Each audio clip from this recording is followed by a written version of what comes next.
Jason. Let's bring in our next guest. Todd Bensman is a senior research fellow for the Border Security and Immigration Center at the Heritage Foundation. Art Del Cueto is a border security advisor for the Federation for American Immigration Reform. And Art, what Jason was just saying is just so true. And I'm sure you just hear it over and over again. It's like if they had just stopped him when they could have. But that doesn't happen. Why? Look, just like Jason said, once again, we are here.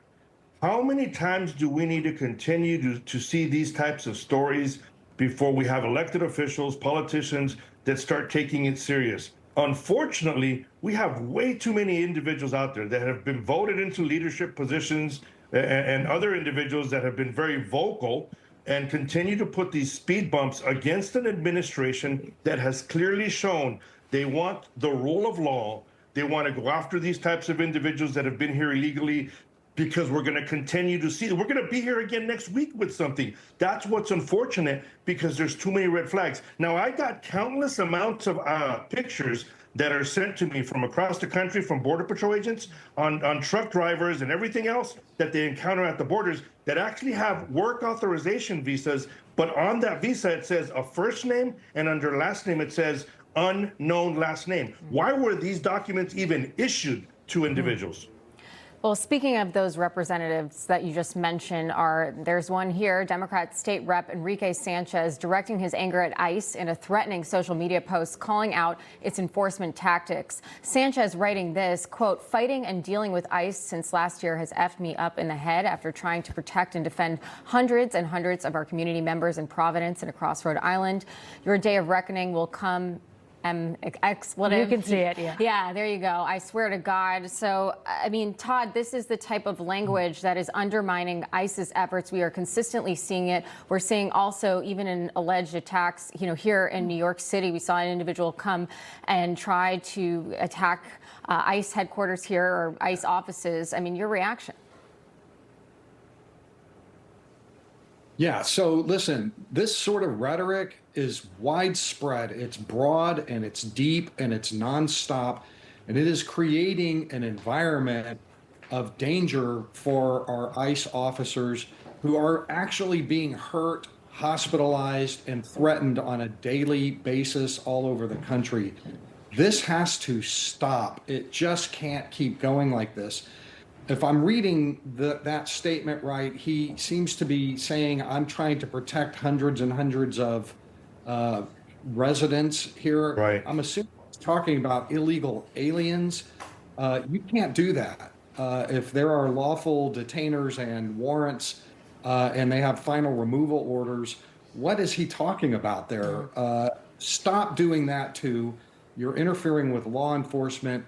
You can be arrested for that when you physically intervene.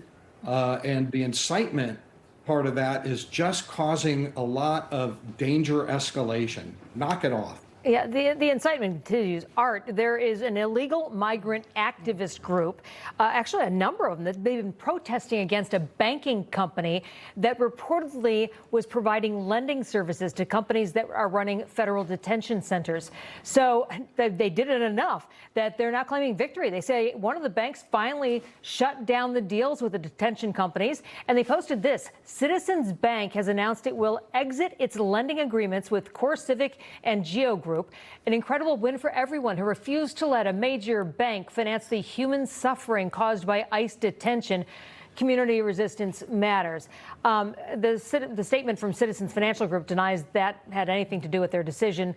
Nothing about politics. They said that public characterizations of citizens by activist groups, including as it relates to our commitment to immigrants and to communities, do not reflect who we are or the record we've built. Now, they're talking about immigrants and communities. Nobody's got an issue with immigrants. Yeah. Right. It's the whole illegal aspect of this. And that's what we're seeing, the problem. But people have been, and especially a lot of politicians, but many people keep on tweaking the language they use. You notice that too, Art. Yes, unfortunately, that's what happens. And we have people like this other individual that has continued to fuel the power. These people feel empowered because leadership continues to allow them to be empowered. They're on their side. We have seen an increase, in the last years of 8,000% death threats on Border Patrol and ICE agents. And it's because of individuals like this. And we need to start arresting people. We need to start prosecuting them for, threatening law enforcement. We can't sit here and continue to say this needs to stop, because it's not going to stop. It's not going to stop because they've empowered themselves. They've allowed it to happen. They've been put in elected positions. We need to really speak up come midterms, and we need to start prosecuting these individuals for their actions. That's how you end it. And somehow the focus continues to be on immigration's officers rather than an illegal immigrant who kills 3 people in a hit and run. It's really messed up. Todd Bensman, Art Del Cueto, thank you very much.